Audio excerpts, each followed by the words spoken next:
యొక్క దాసులు చాలా రోజులుగా ఎరిగిన నాటి నుండి ప్రార్థన చేస్తున్నాం. మరి మన మధ్యలోనికి హోలీ ఫైర్ పవర్ మినిస్ట్రీస్ వ్యవస్థాపకులు, మరి దేవుని యొక్క సేవకులు జడ్సన్ పి కుమార్ గారు మన మధ్యలో ఉండడం నిజంగా ఈ బొమ్మలూరు గ్రామానికి, సంఘానికి ఎంతో ఆశీర్వాదకరమని నేను నమ్ముతూ ఉన్నాను. ప్రార్థించినటువంటి రీతిగా దేవుడు వారిని మన మధ్యలోనికి తీసుకుని వచ్చారు. ఈ సమయంలో వారు లేచి మరి అద్భుతమైనటువంటి ప్రభు ఆయనకి ఇచ్చినటువంటి ఆ యొక్క సందేశాన్ని మనకు తెలియజేస్తూ ఉండగా మనం విని సంతోషించి ఆశీర్వదించబడదాం.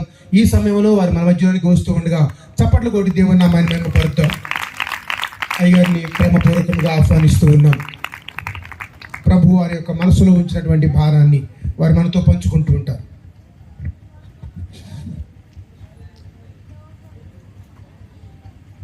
దేవుని పరిశుద్ధ నామమునకు మహిమ కలుగును గాక. ప్రియులారా, మీ అందరికీ ప్రభు అయిన యేసుక్రీస్తు నామంలో శుభాలు, వందనాలు తెలియజేస్తూ ఉన్నాను.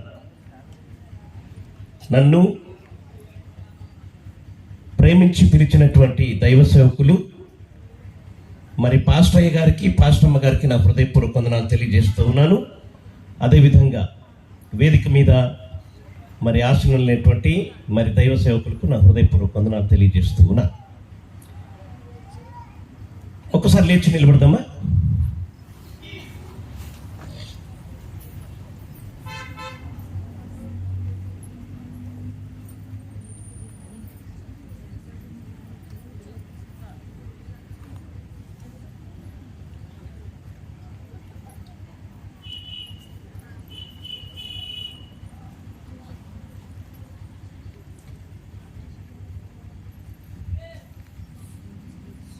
ప్రేమించేదా యేసురాజా, నిన్నే ప్రేమించేదా, ప్రేమించేదా యేసురాజా, నిన్నే ప్రేమించేదా, ప్రేమించేదా, ప్రేమించేదా, ప్రేమించేదా, ప్రేమించేదా, నా ప్రాణమున్నంత వరకు, నేను మట్టిలో చేరే వరకు, నా ప్రాణమున్నంత వరకు, నేను మహిమలో చేరే వరకు, జీవించేదా యేసురాజా, నీ కోసమే జీవించేదా, జీవించేదా, జీవించేదా, జీవించేదా, జీవించేదా, నా ప్రాణమున్నంత వరకు, నేను మట్టిలో చేరే వరకు, నా ప్రాణమున్నంత వరకు, నేను మట్టిలో చేరే వరకు. ఆమేన్. ఆరాధించేదా యేసురాజా, నిన్నే ఆరాధించేదా, ఆమేన్. ఆరాధించేదా యేసురాజా, నిన్నే ఆరాధించేదా, ఆరాధించేదా, ఆరాధించేదా, ఆరాధించేదా, ఆరాధించేదా, నా ప్రాణమున్నంత వరకు, నేను మహిమలో చేరే వరకు, నా ప్రాణమున్నంత వరకు, నేను మహిమలో చేరే వరకు. ప్రేమించేదా, ప్రేమించేదా యేసురాజా, నిన్నే ప్రేమించేదా, ప్రేమించేదా యేసురాజా, నిన్నే ప్రేమించేదా. హల్లెలూయా. దయచేసి కూర్చోండి.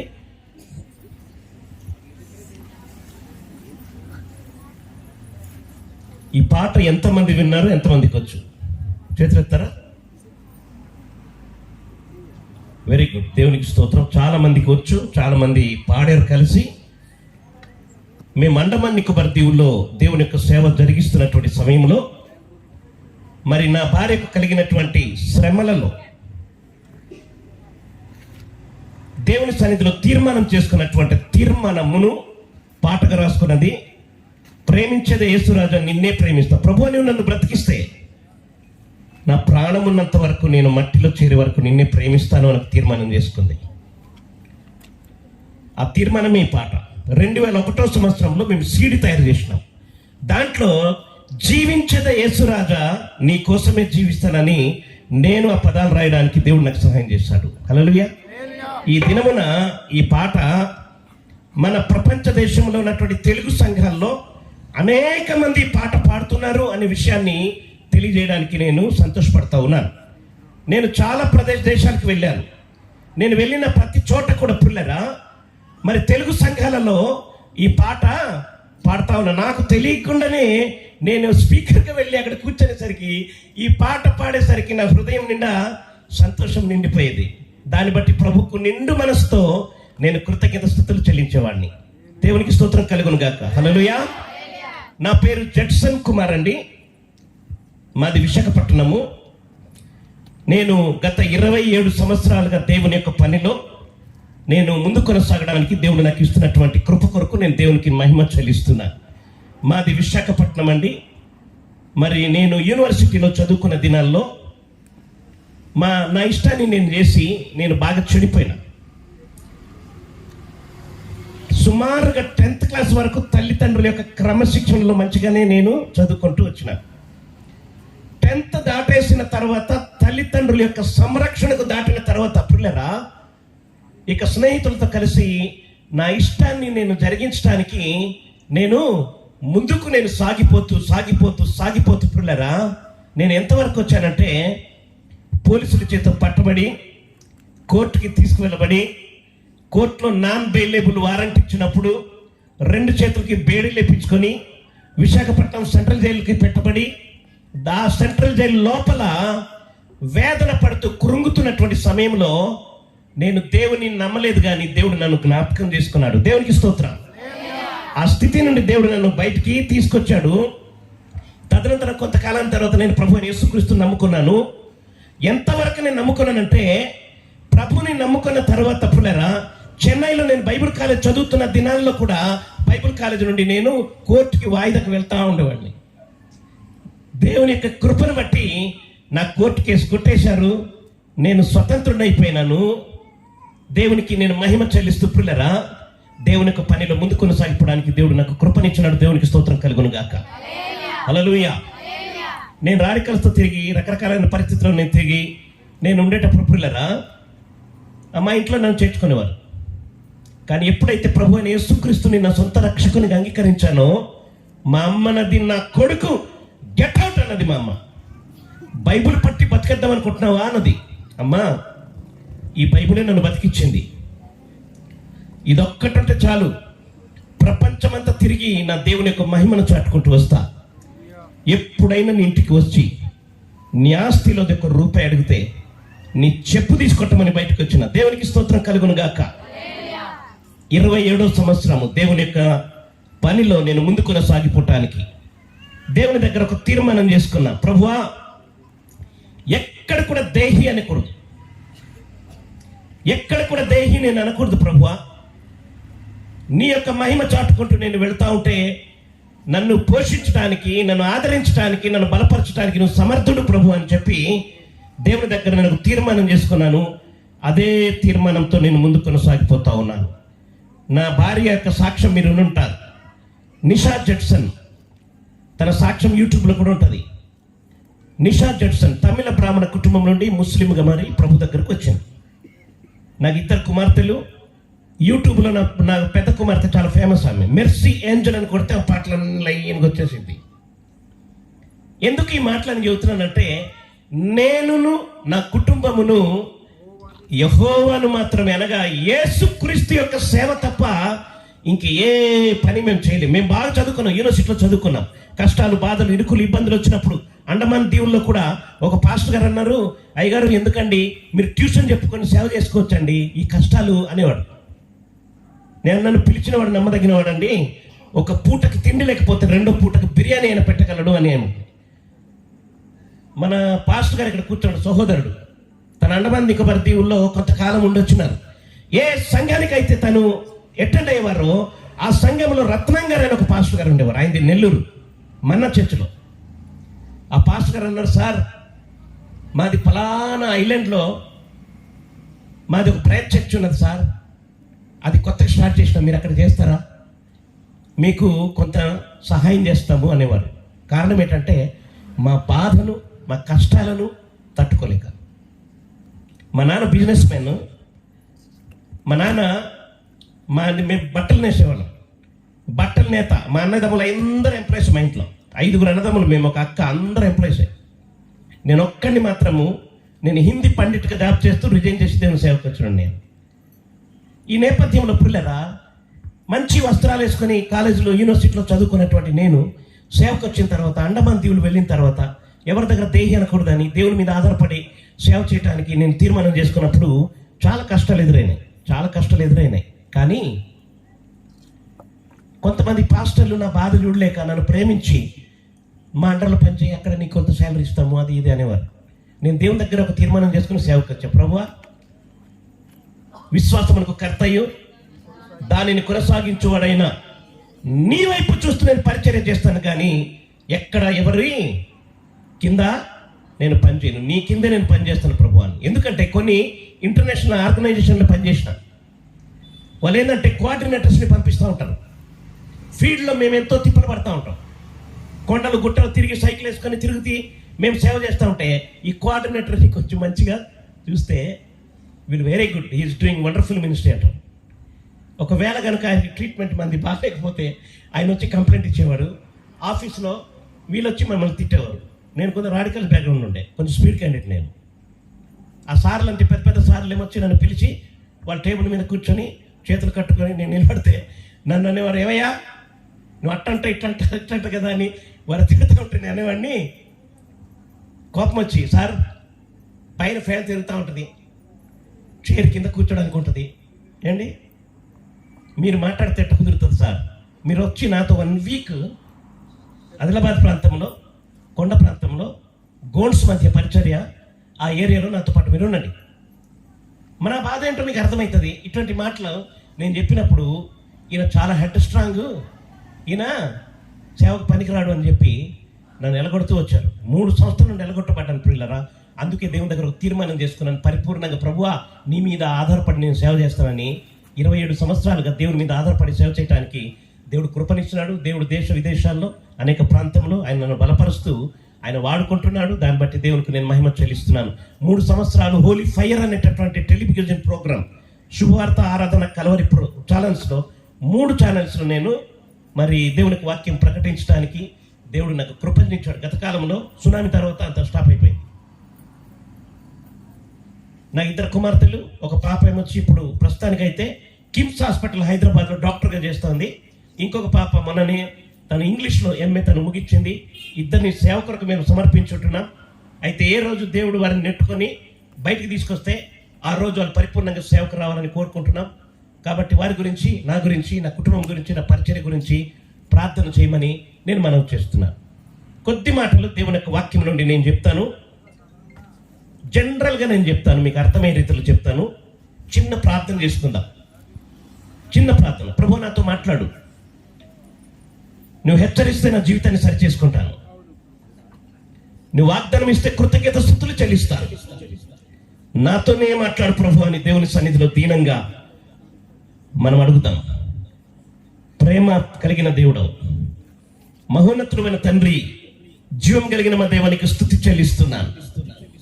ఈ రాత్రి వేళలో మొదటి కూటమిలో ప్రభువా సాక్ష్యం చెప్పినటువంటి ప్రియ సహోదరి బట్టి నేను స్తుతిస్తున్నాను. తన జీవితంలో మీరు చేసినటువంటి ఆశ్చర్య కార్యాలను బట్టి నాయనా నీకు స్తుతిస్తున్నాను. నాయనా నీకు ఇక్కడ కూర్చున్నటువంటి వారు ఒక్కొక్కరిని లేపిన, ఒక్కొక్కరికి ఒక్కొక్క విధమైనటువంటి సాక్ష్యాలతో ప్రభువా నాయన నిన్ను ఘనపరచగలరు ప్రభు నీకు వందనాలు. ఈ పైన నాయన ఉన్నటువంటి సేవకులైనటువంటి మా జీవితంలో ఎన్నో శ్రమలు, ఎన్నో కష్టాలు, ఎన్నో అపనిందాలు, ఎన్నో భయంకరమైన పరిస్థితులు ఎదురైనప్పటికీ కూడా నువ్వు మాకు సహాయకుడవు నాయనను ఆదరించే దేవుడు కనుక నువ్వు మమ్మల్ని బలపరుస్తూ నాయన మాకు ఉన్నతమైన సాక్ష్యాన్ని ఇచ్చి నడిపిస్తున్నందుకు స్తోత్రాలు చెల్లిస్తున్నాం. ఈ రాత్రికాల సమయంలో నీ వాక్యం వినటానికి నాయన మాకు మనసు కలగజేయండి, వాక్యం వైపు మనసు మళ్లించండి ప్రభు. నీ కృపలో నాయన నీ ఆత్మకార్యం చేయండి. యేసు నామములో వేడుకొనుచున్నాం తండ్రి, ఆమేన్. ఒకసారి చప్పట్లు కొట్టి ప్రభువును స్తుతిద్దామా?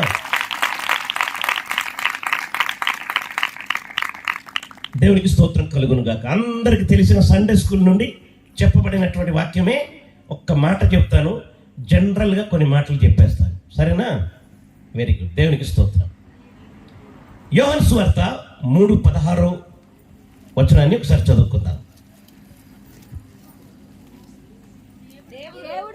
దేవుడు లోకమును ఎంతో ప్రేమించెను కాగా ఆయన తన అద్వితీయ కుమారునిగా పుట్టిన వాని యందు విశ్వాసముంచు ప్రతివాడును నశింపక నిత్య జీవం పొందినట్లుగా ఆయనను అనుగ్రహించెను. దేవునికి స్తోత్రం కలుగును గాక. దేవుడు లోకమును ఎంతో ప్రేమించెను అని దేవుని యొక్క వాక్యము ఇక్కడ మనం చదువుతున్నాం. దేవుడు ఎవరు? దేవుడు ఎక్కడుంటాడు అనేది ఈ రాత్రి 2 మాటలను చెప్పాలని ఇష్టపడుతూ ఉన్నాను. దేవుడు ఒక్కడైనటువంటి దేవుడు పిల్లరా, ఆయన పరలోకములో నిత్య నివాసి, మహిమ ప్రభావముల చేత నింపబడినటువంటి దేవుడు. ఆయన ఏకైక దేవుడు. ఆయన పిల్లరా తన నిమిత్తము సేవ చేయటానికి, తన నిమిత్తము దూతల్ని ఆయన కలుగజేశాడు. ఎట్లా చేశాడంటే కేవలం నోటి మాటలతో చేశాడు. ఆయన దూతలు కలుగలు గాకనగానే కోట్లాది మంది దూతలు తయారైపోయినారు.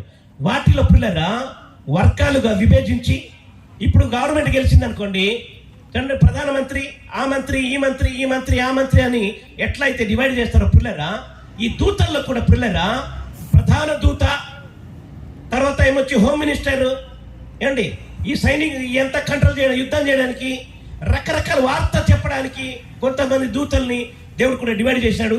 తన యొక్క సన్నిధిలో ఉండి తన కొరకు ఆరాధించడానికి కొంతమంది ఆ రీతిగా డివైడ్ చేశాడు దేవుడు. నిత్యము ఆరాధించబడతా ఉన్నాడు. నిత్యము దేవుడు కదా ఆరాధించబడతా ఉన్నాడు, కొనబడతా ఉన్నాడు. ఒక దినం ఏమైందంటే ప్రధాన దూత, ఆయన అండర్లోనే కోట్లాది దూతలున్నారు. ముందు దేవుడు ఉన్నాడు. దేవుని తర్వాత స్థానం ఎవరిదంటే హోమ్ మినిస్టర్ లాగా. ఈ 2వ స్థానం ఎవరిదంటే ప్రధాన దూత. ఆయన పేరు లూసిఫర్. ఆయనకు ఒక ఆలోచన వచ్చింది, చెడ్డ ఆలోచన. ఏమనంటే కోట్లాది మంది దూతలకు నేను పైన ఉన్నాను, నా పైన ఆయన ఒక్కడే ఉన్నాడు కదా దేవుడు. మేము ఇంతమంది ఆయనకి ఆరాధిస్తున్నాం కదా, దేవుడుగా ఆయనకి కొలుస్తున్నాం కదా, ఆయన్ని కనుక నేను కిందకి నెట్టేస్తే నేను సింహాసనం మీద కూర్చొని నేను దేవుడిగా ఆరాధించబడవచ్చు అనేటటువంటి ఒక దురుద్దేశం కలిగినటువంటి వాడే పిల్లరా ఈ యొక్క లూసిఫర్ అనే ప్రధాన దూత ఆలోచిస్తుండగా, హృదయాలు ఎరిగినటువంటి దేవుడు, మనస్సును గ్రహించినటువంటి దేవుడు ఆయనను, ఆయన యొక్క టీం, ఆయన యొక్క అనుచర గణులందరినీ కూడా పిల్లరా కిందకి నెట్టేశాడు. కర్రెగా ఘట సర్పంగా చేసి ఆయన కింద వేసేశాడు. పైన నీళ్ళు నింపేశాడు. ఆ కింద పాతాళం అని పేరు పెట్టాడు. నా ప్రియమైనటువంటి వాళ్ళని చాలా జాగ్రత్తగా ఈ మాట వినాలని మనం చేస్తూ ఉన్నాను. ఆ రోజు నుండి కింద పడిపోయినటువంటి ఒక లూసిఫర్ సైతాన్గా మారిపోయి, సైతాన్ అయిపోయి, ఆయన దగదగదగదగద అందగాడు, మెరిసిపోయేటటువంటి రూపం కలిగినటువంటి వాడు, దేవునికి విరోధి అయిన తర్వాత, దేవునికి వ్యతిరేకమైనటువంటి ఆలోచన చేసిన తర్వాత, దేవుని ద్వారా పిల్లరా ఆయన త్రోసివేయబడి ఆయన పాతాళములో కుట్ర పన్నుతా ఉన్నాడు. ఎలాంటి కుట్ర పన్నుతా ఉన్నాడంటే దేవునికి ఏం చేయలేడు. ఆయన ఏం చేస్తాడు? దేవుడు పవర్ఫుల్. ఈయనకి దేవుడు మాత్రం అందరి దూతల్ని కంట్రోల్ చేయడానికి ఒక పవర్ ఇచ్చాడు. ఒకే ఒక పవర్. ఒక్క పవర్తో ఈయన రెచ్చిపోవడానికి ప్లాన్ చేశాడు. కానీ దేవుడు పరిపూర్ణమైనటువంటి శక్తిమంతుడు. దేవునికి ఏం చేయలేడు, కానీ కుట్ర పన్నుతా ఉన్నాడు. ఎట్లా చేయాలి ఈయనకి, ఎట్లా బాధ పెట్టాలి ఈయనకి, ఎట్లయినా ఈయనకి బాధ పెట్టాలి, ఈయన మనసుని ఎట్లయినా గాయపరచాలని ఈయన పథకాలు వేసుకుంటూ పుల్లరా ఈయన ఆలోచిస్తున్న సమయం కొంతకాలానికి దేవునికి ఒక ఆలోచన వచ్చింది. ఏమనంటే భూమి ఆకాశములు సృష్టించాలని దేవుడు తన నోటి మాట చేత భూమిని ఆకాశాన్ని సమస్తాన్ని ఆయన కలుగు చేసిన తర్వాత నా పోలికలోనే నా స్వరూపంలోనే ఒక నరుణ్ణి కలుగు చేస్తానని చెప్పి మట్టిని బొమ్మగా చేసి ఆ బొమ్మ యొక్క నాసిక రంధ్రములో ఆయన తన యొక్క ఊపిరిని ఊది ఆ యొక్క మట్టి బొమ్మను పిల్లరా మనిషిగా చేశాడు. ఆ యొక్క మనిషి యొక్క పక్కటెముక తీసి ఒంటరిగా తిరుగుతా ఉన్నాడు. సహాయము సహకారము మాట్లాడేది ఎవరు లేరు కాబట్టి తనకు పక్కటెముక, తన పక్క ఆదాము తన పక్కటెముకను తీసి స్త్రీని తయారు చేసి దేవుడు ఆయనకి ఇచ్చాడు. దేవునికి స్తోత్రం కలుగును గాక. వాళ్ళిద్దరు ఏం చేశారంటే భార్య భర్తలు కదా, వాళ్ళిద్దరు హ్యాపీగా తిరుగుతూ ఉన్నారు. దేవుడు వాళ్ళకి ఆజ్ఞాపించాడు, సమస్తం మీ కొరకే, ఇవన్నీ తినండి, మీరు ఆనందించండి, ఈ ఏలుబడి చేయండి అని దేవుడు, మీరు ఫలించి అభివృద్ధి చెందండి అని దేవుడు చెప్పాడు. కానీ వీళ్ళు ఏం చేశారంటే మంచిగానే దేవునికి ఆజ్ఞకు లోబడి ప్రతిరోజు దేవుడితో సంజీవేళలో మాట్లాడుతూ ఉన్నారు. ఈ కింద ఉన్నాడు కదా పాతాళంలో, ఎవరైనా చెప్పండి, ఎవరు? సైతాను, లూసిఫర్ కుట్ర పన్నుతా ఉన్నాడు. ఎట్లా దెబ్బ కొట్టాలని పన్నుతున్నటువంటి సైతాన్ ఏం చేశాడంటే నెమ్మదిగా ఆయన పైకి వచ్చి చెట్టు మీదకి వచ్చి పాము లోపల దూరి, ఇక ఈ భార్య భర్తలు కొంచెం ఏడపడ దూరంగా ఉన్నారు. హవ్వ ఒక పక్క ఉండగా హవ్వతో మాట్లాడడం మొదలెట్టాడు. హవ్వను పిలుస్తా ఉన్నాడు ఆయన, హవ్వను పిలుస్తా ఉన్నాడు. హవ్వ సడన్ గా చూసింది తన భర్త స్వరం మాత్రం కాదు, అది వేరేలాంటి స్వరము. ఆ స్వరం విన్న తర్వాత పిల్లరా ఈ పండు తినమని ఆ సైతాను పండు ఇచ్చినప్పుడు, ఇది తినకూడదు అని ఈమె వాదించినప్పుడు, ఎందుకుతో మీ దేవుడు తినొద్దన్నాడు తెలుసా? అవి తిన్నప్పుడు దేవదూతల కంటే మీరు గొప్పలు అయిపోతారు, అందుకొరకనే తినొద్దాడు దేవుడు. తినమని చెప్తాను, తినేసింది, తన భర్త కూడా ఇచ్చింది. దేవుడు తినొద్దన్నాడు, దేవుడు ఆజ్ఞాపించాడు. దేవుడు ఆజ్ఞాపించిన దానిని వీళ్ళు దేవుని యొక్క ఆజ్ఞకు పిల్లరా వీరు పట్టించుకోలేదు, ఆజ్ఞకు అవిధేయత చూపించారు. అందుకే పాపంలో పడిపోయారు. దేవుడు వారికి నింపినటువంటి మహిమను కోల్పోయారు. ఇక వారు దిగంబరులు అనే సంగతి తెలిసిపోయింది వాళ్ళకి. చెట్టు చాటుకి వెళ్ళి దాక్కోవటం ఇవన్నీ చేశారు. ఆ తర్వాత వాళ్ళు సంతానోత్పత్తి, వారికి పిల్లలు పుట్టారు. ఆ తర్వాత పిల్లలు వారి జనరేషన్ అంతా నాశనం అయిపోతున్నారు. ఆదికాండం 6వ అధ్యాయంలో ఒక చక్కని మాటను నేను మీకు చూపిస్తాను. ఆదికాండము 6వ అధ్యాయము 5వ వచనం చదువుదాం. నరుల చెడుతనము భూమి మీద గొప్పదనియు, నరుల చెడుతనము భూమి మీద గొప్పదనియు, వారి హృదయం యొక్క తలంపులోని ఊహ అంతయు ఎల్లప్పుడు కేవలము చెడ్డదనియు యెహోవా చూచి తాను భూమి మీద నరులను చేసినందుకు యెహోవా సంతాపము నుండి తన హృదయములో నొచ్చుకొనేను. నరులను భూమి మీద చేసినందుకు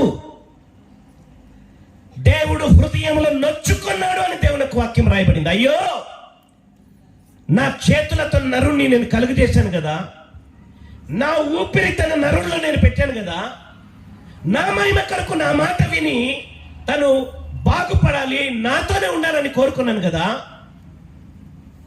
ఆజ్ఞను అతిక్రమించిన మాట వినకుండా సాతాను యొక్క మాట విని లోబడిపోయాడని దేవుడు హృదయములో నొచ్చుకున్నాడు. ఆ తర్వాత ఈ మనిషిని బాగు చేయాలని దేవుడు ఎంతో ప్రయత్నం చేశాడు. దేవుడు చేశాడు. వారికి బాగు చేయాలని రాజుని పంపించాడు, న్యాయాధిపతుల్ని పంపించాడు, ఆ తర్వాత పిల్లరా ప్రవక్తల్ని పంపించాడు. ఎంతమంది పంపించినప్పుడు కూడా వీళ్ళు లోబడకుండా వారికి మనసుకు నచ్చినట్లుగా ఇష్టానుసారంగా పిల్లరా భూమి మీద వారు పాపము చేస్తూ పరిపక్వత చెంది విస్తరించిపోతా ఉన్నారు. శాంతి లేదు, ఆరోగ్యం లేదు, ఆయుష్ లేదు. మానవుని యొక్క పాపముతో పిల్లరా మానవుడు భూమి మీద నాశనం అయిపోతున్నాడు. దేవుడు మానవుని కలిగజేసిన దేవుడు కదా, కనికరం కలిగిన దేవుడు కదా. దేవుడు కనికరంతో కరిగిపోయి హృదయంలో నొచ్చుకొని ప్రియులారా, పరలోకములో నిత్య నివాసి అయినటువంటి దేవుడు, నిత్యము పరలోకములో దేవదూతల చేత ఆరాధించబడుతున్నటువంటి దేవుడు ప్రియులారా, తనే స్వయాన పరలోక సుఖమును వదిలిపెట్టి తన్ను తాను రిక్తినిగా చేసుకొని దినాతి దినముగా ఈ లోకానికి మానవ రీతిగా ఈ లోకానికి వచ్చాడు. దేవునికి స్తోత్రం కలుగును గాక. హల్లెలూయా. ఎందుకు ఆయన పరలోకాన్ని వదిలిపెట్టి, ఆయన ఒక దేవుడు 2000 సంవత్సరంలో క్రితము ఈ లోకానికి యేసుక్రీస్తు అనే నామములో వచ్చిన దేవుడు వేరు కాదు. ఏ దేవుడైతే సృష్టికి కారణభూతుడో, ఏ దేవుడైతే నేల మట్టితో నరుణ్ణి కలుగజేశాడో, మానవుడు పతనమైపోయిన తర్వాత ఆ దేవుడే మానవ రీతిలో ఈ లోకానికి 2024 సంవత్సరాల క్రితం కన్యక గర్భం ద్వారా ఈ లోకానికి వచ్చి మానవుని కొరకు రక్తం కార్చి ప్రాణం పెట్టాడు. ఆయన యొక్క రక్తం ద్వారానే మానవుని యొక్క పాపమునకు విమోచన కలుగుతుందని దేవుని యొక్క వాక్యం సెలవిస్తా ఉంది. మానవుడు ఏ స్థితిలో ఉన్నాడు తెలుసండి? ఏ ఊరు పండి భూమి మీద మీరు, ఏ ఊరైన భూమి మీద మీరు పండి, ఎక్కడ చూసినా శాంతి లేదు. ఎక్కడ చూసినా కానీ మనుషుల యొక్క జీవితాలు తారుమారు, మనుషుల యొక్క జీవితాలు భయంకరమైన పరిస్థితిలోనే ఉంది. కారణం ఏంటంటే పాపము పరిపక్వత చెంది ముందుకు అది మానవుడు సాగిపోతా ఉన్నాడు. ఒక మాట నాకు గుర్తుకొస్తా ఉంది.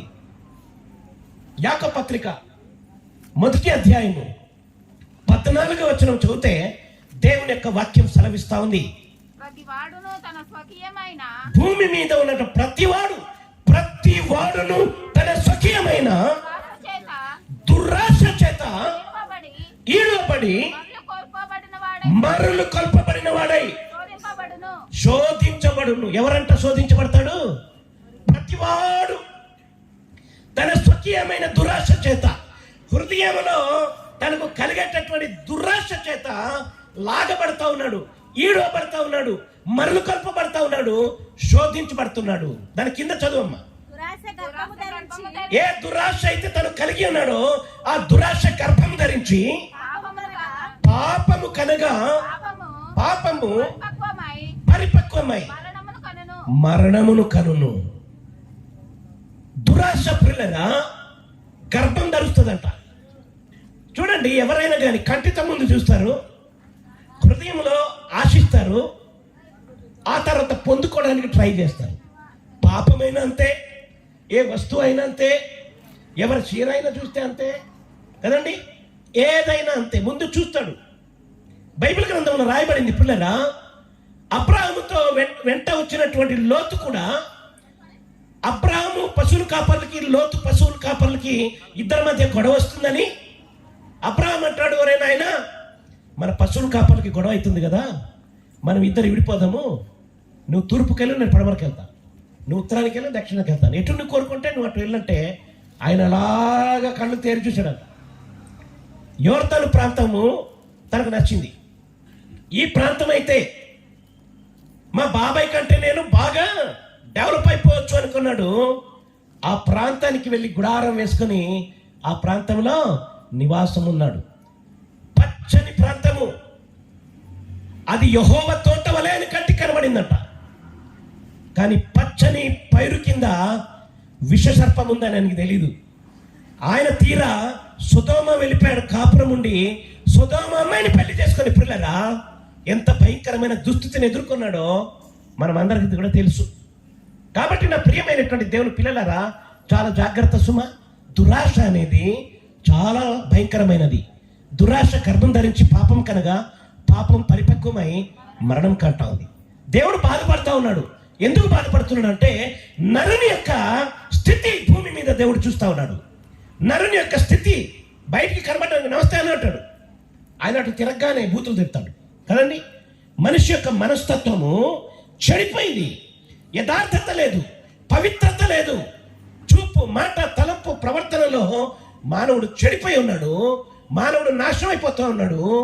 మానవుని బాగు చేయటానికే పరలోక సుఖమును వదిలిపెట్టి ఈ లోకానికి మానవరీతిగా యేసు ప్రభు వచ్చాడు అనే సత్యాన్ని ఈ రాత్రి నీకు నేను తెలియజేస్తూ ఉన్నాను. మానవునికి స్థితి ఏమైనది? ఒక మాట జ్ఞాపకానికి వస్తుంది నాకు. అపొస్తలుల కార్యము 8వ అధ్యాయము 23వ వచనం చదువుదాం. అపొస్తలుల కార్యము, నీవు ఘోర దుష్టత్వములోను దుర్నీతి బంధకములోను ఎవరంట? ఎవరంట? నీవెక్కడున్నావంట? ఘోర దుష్టత్వములో దుర్నీతి బంధకములో ఉన్నట్టుగా నాకు దేవుడు మాట్లాడుతా ఉన్నాడు. అబ్బాయి, అమ్మాయి, నువ్వు ఘోర దుష్టత్వములో ఉన్నావు అంటే దేవుని కంటికి మరుగైంది, చాటైంది ఏది లేదు. ఏది కూడా మనం దాయలేము. ఒకవేళ పక్కలకి కనబడకుండా దాచేస్తామేమో, కానీ దేవుని యొక్క కంటికి పిల్లగా సూటిగా తేటగా కనబడుతుంది అనే సత్యాన్ని నేను నీకు జ్ఞాపకం చేస్తూ ఉన్నాను. నీ హృదయం అంతా దేవునికి తెలుసు, నీ నడక దేవునికి తెలుసు, నీ పడక దేవునికి తెలుసు. నీ ప్రతి అడుగు దేవుడు చూస్తూ ఉన్నాడు. ప్రతిదానికి ఒక లెక్క ఉంటుంది, ప్రతిది కూడా లిఖించబడతా ఉంటుంది. ప్రతిదానికి తీర్పులోకి ఎదుర్కోవలసి ఉంటుంది అనే సత్యాన్ని నేను నీకు జ్ఞాపకం చేస్తూ ఉన్నాను.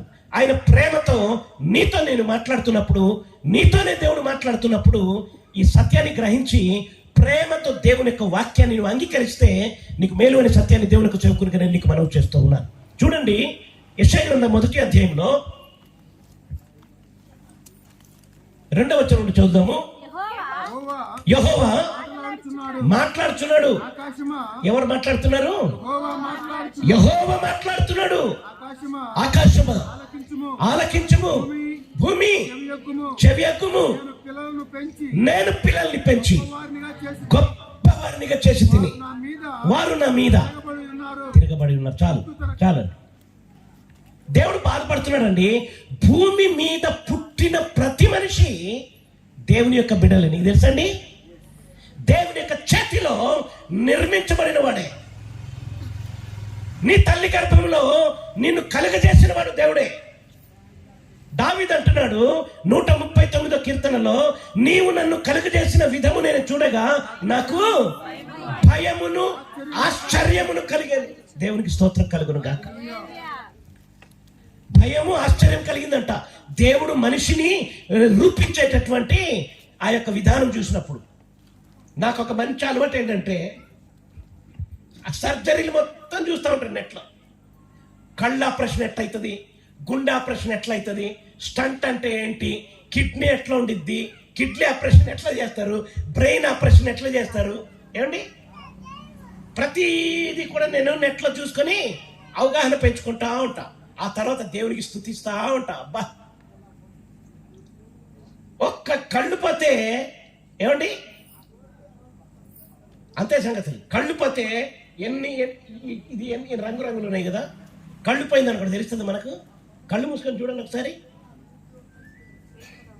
కానీ దేవుడు మనకు కళ్ళు ఇచ్చాడు. ఎన్ని కోట్లు ఖర్చు పెట్టినా కళ్ళు.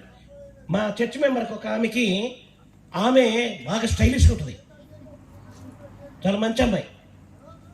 ఆమెకి ఏమైందంటే ఈ తలనొప్పి బాగా వచ్చి సడన్గా తను కొలప్స్ అయిపోయింది. కొలప్స్ అయిన తర్వాత హాస్పిటల్కి తీసుకొని వెళ్ళాము. ఇది ఎంఆర్ఐ స్కాన్ తీశారు, సిటీ స్కాన్ తీశారు. బ్రెయిన్ లోపల ఏమొచ్చి నరం చిట్లిపోయిందండి. తనకు ఆపరేషన్ చేశారు. ఇక్కడ ఇంత హోల్ అయిపోయింది. ఆపరేషన్ చేశారు. ఆపరేషన్ చేసిన తర్వాత కోమలకు వెళ్ళిపోయింది. ఆ తర్వాత డాక్టర్ మొత్తాన్ని మందులు ఇచ్చుకొని ఫిజియోథెరపీలు చేసుకొని మంచిగా చేశారు. 3 నెలలు అయిపోయిన తర్వాత ఇంకోసారి ఫిట్స్ వచ్చింది. రక్తం అంతా మళ్ళీ బ్లీడ్ అయిపోయింది. చావు బతుకుల మధ్య కొట్లాడుతూ ఉండేది. చాలా దీనమైన పరిస్థితి. దేవునికి కన్ను లేవా? దేవుడు చూస్తలేడా? పేదోళ్ళు కదా వాళ్ళు, ఏం లేనోళ్ళు కదా వాళ్ళు. మళ్ళీ ఇన్ని పరీక్షలు ఎందుకు, ఇన్ని కష్టాలు ఎందుకు? దేవునికి కన్ను లేదా అని వాళ్ళు అనలేదు. దేవునికి స్తోత్రం కలుగును గాక. హల్లెలూయా. ఏ స్థితిలో అయినా దేవుడు బాగు చేయడానికి సమర్థుడు అని వారు నమ్మారు. దేవునికి స్తోత్రం కలుగును గాక. హల్లెలూయా. ఆ బిడ్డ గ్రాడ్యువల్ గా కోలుకున్నది, పూర్తిగా బాగైపోయింది. దేవునికి స్తోత్రం కలుగును గాక. కొన్నిసార్లు ప్రియులారా దేవుడు మనల్ని వదిలిపెడతాడు. దేవుడు మనల్ని వదిలిపెడతాడు. ఎప్పుడు వదిలిపెడతాడు? దేవుని యొక్క ఆజ్ఞకు లోబడకుండా, దేవుడు ఎన్ని మార్లు గద్దించినప్పుడు కూడా మనం లెక్క చేయకుండా పక్కదారి మనం వెళ్తూ ఉంటే అండి, దేవుడు కూడా పక్క వదిలేస్తుంటాడు. అప్పుడు మనం మొత్తపడతా ఉంటాం. అప్పుడు దుష్టుడు సైతాన్ని ఇరగదీస్తూ ఉంటాడు. ఆడు ఇరగదీస్తున్నా కానీ దేవుడు గమ్మునే ఉంటాడు, పట్టించుకోడు. ఎప్పుడైతే నీవు దేవుని తట్టు తిరిగి అయ్యా కనికరించు ప్రభు అని ఏడుస్తావో అప్పుడు కలుగు చేస్తాడు. సైతాన్ని గట్టి తప్పేమని పీకి ఆడికి పక్క తీసేస్తాడు, ఈయన పైకి లేపుతాడు. దేవుడికి స్తోత్రం కలుగును గాక. సర్వశక్తిమంతుడైన దేవుడు, భూమి ఆకాశములు కేవలము నోటి మాట చేత సృజించిన దేవుడు, తల్లి గర్భంలో నిన్ను నన్ను కలుగు చేసినటువంటి దేవుడు, ఆయనే స్వయాన మాట్లాడుతున్నాడంటే ఏమనంటే, నేను భూమి మీద నరులందరికీ నేనే తండ్రిని, నేనే అందరినీ సృష్టించాను, కలుగు చేశాను. ఈ దినమున మీసాలు పెరిగిపోయిన తర్వాత, డెవలప్ అయిపోయిన తర్వాత ఏమండి వాళ్ళు ఏమంటున్నారు? నన్ను లెక్క చేస్తలేరు. తన కామందును ఎరుగును, ఎత్తు తన కామంతుని ఎరుగును, గాడిద వాని సొంత వాని దొడ్డిని ఎరుగును. ఇశ్రాయేలుకు తెలివి లేదు, నా జనులు ఆలోచింపరు. పాపిష్టి జనమ, దోషభరితమైన ప్రజలారా, దుష్ట సంతానమా. చూడండి ఎట్లా మాట్లాడుతుంది. పాపిష్టి జనమ అంటే పాపంలోనే సాగుతుంటావా? పాపంలోనే కొనసాగిపోతూ ఉంటావా? టైటిల్ ఒకటి ఇచ్చాడు, పాపిష్టి జనమా, దోషభరితమైన దోషం చేత నింపబడినటువంటి ప్రజలారా. ఎంతకాలం దోషంలోనే, అపవిత్రతలోనే, పాపంలోనే, మోసంలోనే, అబద్ధంలోనే కొనసాగుతావు? దుష్ట సంతానమా, చెరుపు చేయి పిల్లలారా. మళ్ళా చెరుపు ఇన్ని తిట్లు తిట్టి కూడా పిల్లలారా అని పిలుస్తున్నాడు. చూడండి ఎంత ప్రేమ ఆయనకి. చెరుపు చేయి పిల్లలారా, మీకు శ్రమ. నా మాట వినండి, నా వైపు తిరగండి, మీ జీవితాలు కట్టబడుతుంది, మార్చబడుతుంది. లేకపోతే మీకు శ్రమ. కారణం ఏంటంటే వారు మొత్తబడ్డానికి వారు యెహోవాను విసర్జించి ఉన్నారు. దేవుని వారు దూషిస్తారు. ఆయనను విడిచి తొలగిపోయి ఉన్నారు. కాబట్టి నిత్యము తిరుగుబాటు చేయొచ్చు. మీరు నా వైపు రావచ్చు కదా. ఇంకెంతకాలం మీరు కొట్టబడతారు? ఎంతకాలం మీరు తిప్పబడతారు? ఎంతకాలం రోగంతోనే, ఎంతకాలంలో ఈ టాబ్లెట్లు తిని తిని తిని తిని మీరు ఉంటారు.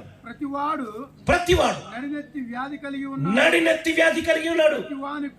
ప్రతి వాని గుండె బలహీనమైన. ప్రతి ఒక్కడు నడినెత్తి, అరికాలు మొదలుకొని నడిచిన వరకు ఎక్కడ చూసినా కానీ జబ్బులే. ఈ పాదం అంట, ఈ పిక్కలు నొప్పి, మోకాలు నొప్పి, నడువు నొప్పి, గుండె నొప్పి, ఏమండి, తర్వాత లంగ్స్ ప్రాబ్లం, కిడ్నీ ప్రాబ్లం, ఏమండి, గొంతు ప్రాబ్లం, ఏమండి, బ్రెయిన్ ప్రాబ్లం, ఏదో ఒక ప్రాబ్లం చేత మానవుడు సాగు.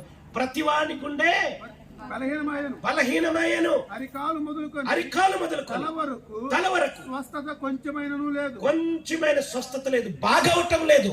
ఎక్కడ చూసినా గాయములు, దెబ్బలు, పచ్చిపుండు. ఎక్కడ చూసినా రోగం రోగం రోగం రోగం అనగా పాపపు రోగంతో ముదిరిపోయి ఉన్నాడు. అది పిండబడలేదు, కట్టబడలేదు, తైలముతో మెత్తన చేయబడలేదు. పిండబడలేదు, కట్టబడలేదు, మెత్తన చేయబడలేదు. దేవుని యొక్క వాక్యానికి లెక్క చేయట్లేదు. దేవుని యొక్క వాక్యం విని పశ్చాత్తాపం చెందట్లేదు. ఈ చెవిన విని ఈ చెవిన వదిలేస్తా ఉన్నాడు. అందుకొరకనే కట్టబడలేదు, పిండబడలేదు, తైలంతో మెత్తన చేయబడలేదు. నీ దేశం పాడైపోయాను. అందుకే నీ కుటుంబంలో నెమ్మది లేదు, నీ కుటుంబంలో ఆనందం లేదు, నీ కుటుంబంలో శాంతి లేదు, నీ ఒంటిలో ఆరోగ్యం లేదు, నీ ఇంటిలో కరువు. కారణం ఏంటంటే పాపము. కారణం ఏంటంటే అపవిత్రత. నీ ఇంటిలో ఎవరి వల్ల ఈ సమస్య ఉందో చూడండి. ఎవరి వల్ల నీకు ఈ దుఃఖం ఉందో, నీ ఇంటిలో ఎవరి బట్టి, భర్తను బట్ట, భార్యను బట్ట, పిల్లల్ని బట్ట, ఎవరిని బట్టి నీవు తిప్పలు పడతా ఉన్నావు నీ కుటుంబంలో. దేవుడు మాట్లాడుతుంటుండగా నీవు మార్పు చెందటానికి ఇష్టపడితే, నీవు మారు మనసు పొందితే, నీవు యేసుక్రీస్తే దేవుడు, ఆయనే సజీవుడు, ఆయనే ఉన్నవాడు అనువాడు, ఆయన తప్ప వేరే దేవుడు లేడు.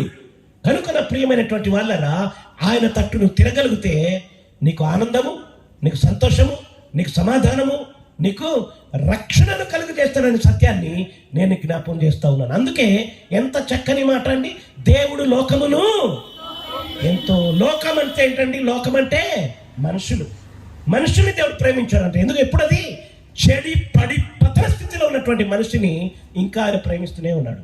కారణం ఏంటో తెలుసా అండి?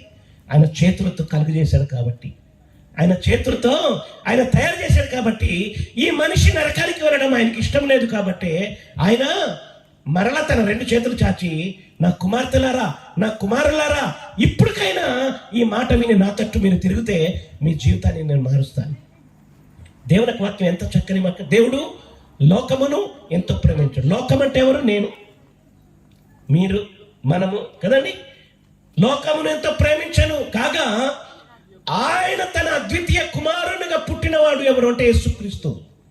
యేసుక్రీస్తునందు విశ్వాసం ఉంచు ప్రతివాడు నశింపక, అనగా యేసుక్రీస్తే దిక్కు, యేసుక్రీస్తే దైవము. నీకున్నటువంటి స్థితి, నీకున్నటువంటి పరిస్థితి ఒక మాట నా జ్ఞాపకానికి వస్తుంది. ఇందా చదివాం కదా, రోమిలకు రాసిన పత్రిక 8వ అధ్యాయము 23వ వచనంలో ఘోర దుష్టత్వములో అని రాయబడింది. దుష్టత్వం అనే మాటకు పైన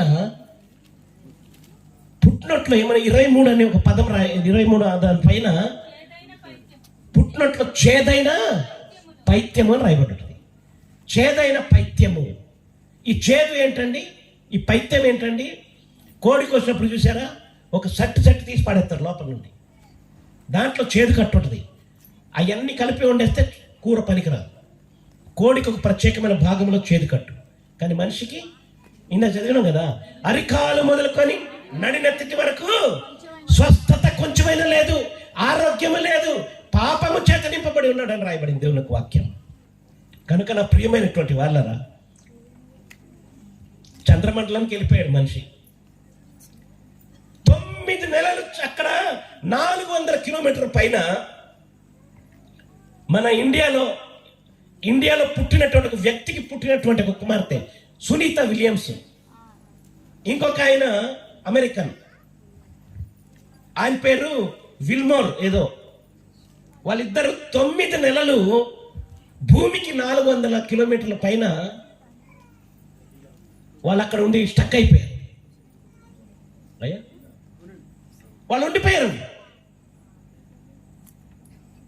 ఇంతకంటే ముందు ఉన్నటువంటి ప్రెసిడెంట్ వారి కింద తేడానికి ఇష్టపడలేదంట, బోల్డ్ డబ్బులు ఖర్చు అయిపోద్దని. కానీ ట్రంప్ వచ్చిన తర్వాత ఎట్లయినా తీసుకురావాలని ఆయన మాస్క్, ఏం మాస్క్ అయినా విలాన్ మాస్క్, ఆ విలాన్ మాస్క్కి సంబంధించిందే ఆ యొక్క నౌక పైకి వెళ్ళినటువంటి పరికరం, ఆయనతో చెప్పి మొత్తానికి వాళ్ళ కింద తీసుకొచ్చారు. నేను అనేది ఏంటంటే, కింద నుండి పైకి వెళ్ళినటువంటి వ్యక్తిలో ఆ విల్మోరా అనేటటువంటి వాడు జూమ్ యాప్లో సండే ఆరాధనలో పాల్గొనేవాడంట. దేవునికి స్తోత్రం కలుగునుగా. ఎక్కడి నుండి? భూమికి 400 కిలోమీటర్ల పైన అంతరిక్షంలో ఆయన ఉండి, అక్కడి నుండి ఆయన రెగ్యులర్గా ఆరాధనలో సండే పాల్గొనేవాడంట, రెగ్యులర్గా ప్రార్థన చేసుకునేవాడంట. ఆయన ఇచ్చినటువంటి స్టేట్మెంట్ వండర్ఫుల్. దేవునికి మహిమ కలుగును గాక. నేను అనేది ఏంటంటే, మనిషి చంద్రమండలంకి వెళ్ళాలి అని చంద్రమండలికి వెళ్ళి జెండా పాతుకొని మట్టుకొని తీసుకొచ్చాడు. పాతాళం లోపలికి వెళ్ళిపోయి ఏమేమో కనిపెట్టేసి వచ్చేసాడు. కానీ తన లోపలే ఉన్నటువంటి చేదు పాపమును అవి తొలగించేటటువంటి ఉపాయమును మాత్రం మానవుడు కనిపెట్టలేదు. ఎవరు తీస్తారు దీన్ని? మానవుని పతనం చేస్తున్నది, మానవుని నాశనం చేస్తూ ఉన్నది, మానవుని చెరిపివేసేటటువంటి ఈ చేదు, ఈ పాపమును ఎవరు తొలగిస్తారు? ఎవరు తీస్తారు?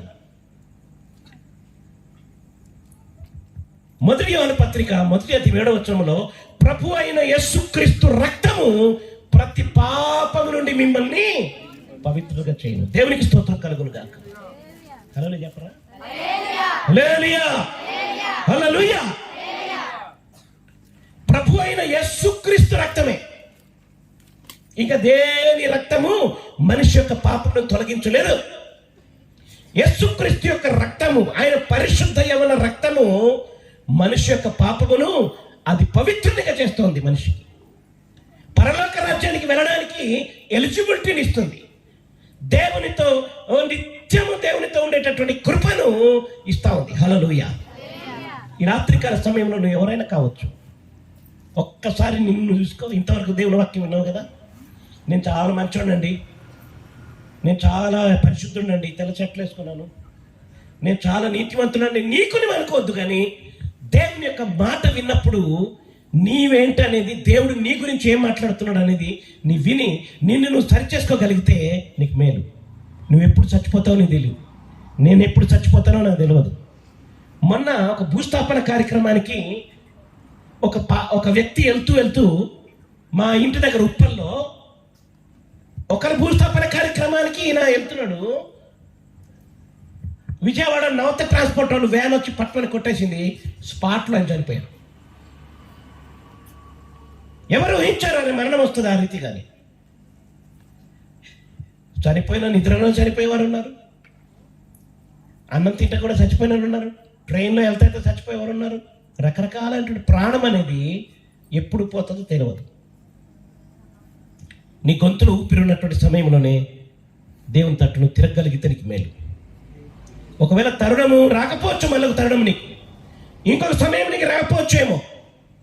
నీకు దేవుడు సమయం ఇచ్చినప్పుడే నీ జీవితాన్ని నువ్వు సరిచేసుకొని ప్రభుకి నీ హృదయాన్ని నువ్వు అప్పగించుకోగలిగితే నీకు మేలు అనే సత్యాన్ని నేను అక్కడ ఒక మాట ఉంది. దేవుడు లోకమును ఎంతో ప్రేమించను కాగా ఆయన తన అద్వితీయ కుమారునిగా పుట్టిన వాని యందు విశ్వాసముంచు ప్రతివాడు నశింపక నిత్య జీవ పొందినట్లుగా ఆయన అనుగ్రహించండి. నశించకుండా, నరకానికి వెళ్లకుండా, అగ్నికుండములో నిత్యము కాలకుండా నిత్య జీవము ఆయనకు అనుగ్రహిస్తానని రాయబడింది. నీకు కావాలా నిత్య జీవము? నిత్య జీవము నీకు కావాలా? ఈ రాత్రికాల సమయంలో ప్రభు నీతోనే మాట్లాడుతూ ఉన్నాడు. అవును ప్రభు, నాకు నిత్య జీవం కావాలా? ప్రభు అయిన యేసుక్రీస్తునందు నేను విశ్వాసం ఉంచుతాను. ఇంతకాలం నా చెవులకు నీ మాటలు వినబడుతున్నప్పటికీ కూడా నేను లోబడలేదు ప్రభువా. ఈ దినమున ప్రభువా నాతో సూటిగా తేటగా నువ్వు మాట్లాడావు, అనేక రీతులుగా నాతో మాట్లాడావు ప్రభువా. ఈ దినం నా హృదయం నీకు అప్పగిస్తాను తండ్రి. నిజమే, ఏ రోజు నేను చనిపోతానో తెలియదు, ఏ రోజు నేను చనిపోతానో తెలియదు.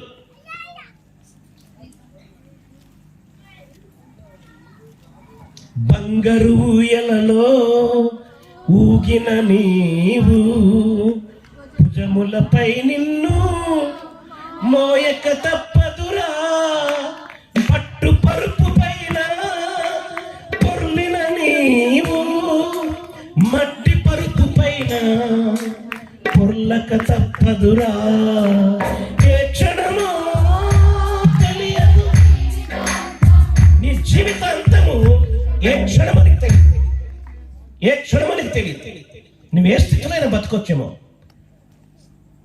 క్రీస్తు నీ జీవితంలో లేకపోతే, ప్రభు అయిన యేసుక్రీస్తునందు నువ్వు విశ్వాసం ఉంచకపోతే యుగ యుగాలు నిత్య నరకం నీకు సిద్ధమని దేవునికి వాక్యం తెలియజేస్తోంది.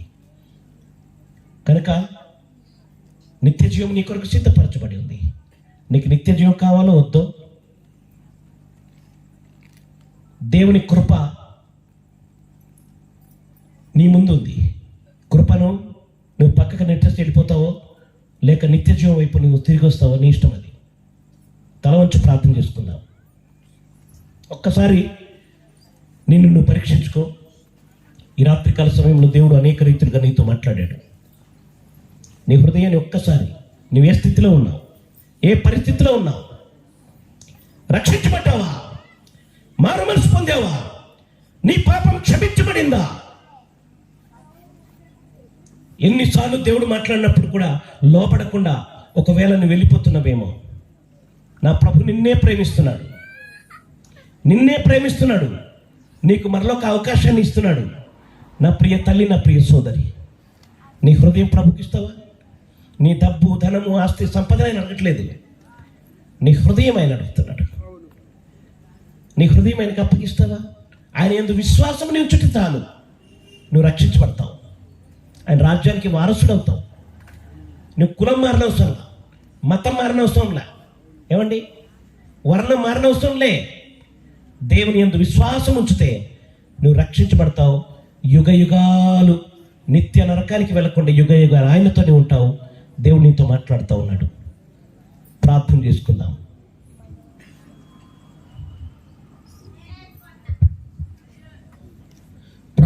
చేసుకుందాం.